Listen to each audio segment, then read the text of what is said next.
എല്ലാവർക്കും സുഭിക്ഷമായ ഓണം കഴിഞ്ഞ 10 വർഷവും കേരളത്തിൽ ലഭിച്ചിട്ടുണ്ട്. ഇപ്രാവശ്യമാണ് ഏറ്റവും വലിയ വിലക്കയറ്റത്തിലുള്ള ഒരു ഓണം ജനങ്ങൾക്ക് അഭിമുഖീകരിക്കേണ്ടി വന്നിട്ടുള്ളത്. അത് ഗവൺമെൻറ് എടുക്കുന്ന നിലപാടിൻ്റെ ഭാഗമായിട്ടാണ്. മാർക്കറ്റിൽ ഫലപ്രദമായിട്ട് ഇടപെടുന്ന രീതി ഇല്ലാത്തതിൻ്റെ ഭാഗമായിട്ടാണ്. അതുണ്ടാവണം എന്ന് തന്നെയാണ് ഇനിയും. ഒരു ഓണം മാത്രമല്ല, ഇനിയും ഓണങ്ങളുണ്ടല്ലോ. ആദ്യം തന്നെ ചൂണ്ടിക്കാണിക്കാനുള്ളത് സ്വകാര്യവൽക്കരണവും ആഗോളവൽക്കരണ നിലപാടുകളും വർഗീയ നിലപാടുകളോടുള്ള പരിപൂർണമായ കീഴടങ്ങലും നടത്തിക്കൊണ്ടാണ് വി.ഡി. സതീശൻ ഗവൺമെൻറ് മുന്നോട്ടേക്ക് പോയിക്കൊണ്ടിരിക്കുന്നത്. വൈസ് ചാൻസലർമാർ ഉൾപ്പെടെയുള്ള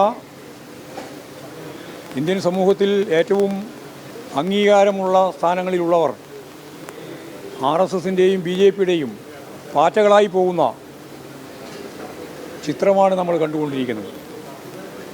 അവർ തന്നെ നിങ്ങൾ പറയൂ പാറ്റകളല്ല എന്ന്. ഒരു യൂണിവേഴ്സിറ്റിയുടെ വൈസ് ചാൻസലർ കുട്ടികളോട് എല്ലാ A+ വാങ്ങിയ കുട്ടികളോടാണ് പറയുന്നത്, നിങ്ങൾ പറയൂ നിങ്ങൾ പാറ്റകളല്ല എന്നും.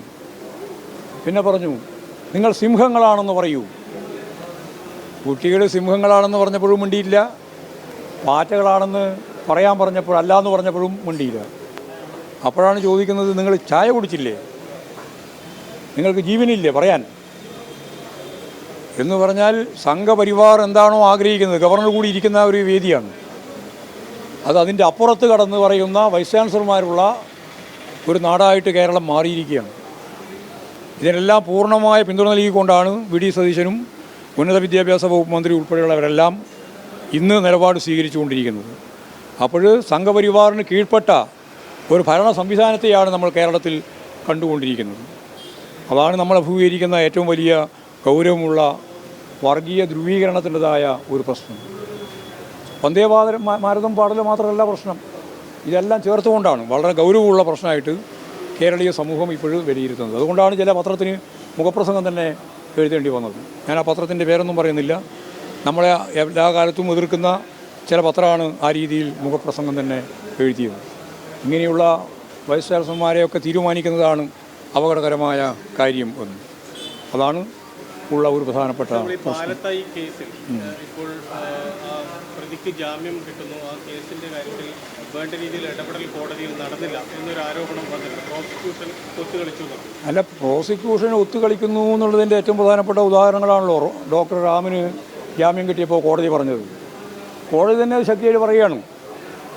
അതുപോലെ തന്നെ വിദ്വേഷ പ്രസംഗം നടത്തിയിട്ടുള്ള, പ്രചാരവേല നടത്തിയിട്ടുള്ള RSSൻ്റെ പ്രവർത്തകന് ജാമ്യം കിട്ടുന്ന നില ഉണ്ടായല്ലോ, ഇല്ലേ? അതൊക്കെ ഇവരുമായിട്ടുള്ളൊരു ഒത്തുകളി തന്നെയാണ്.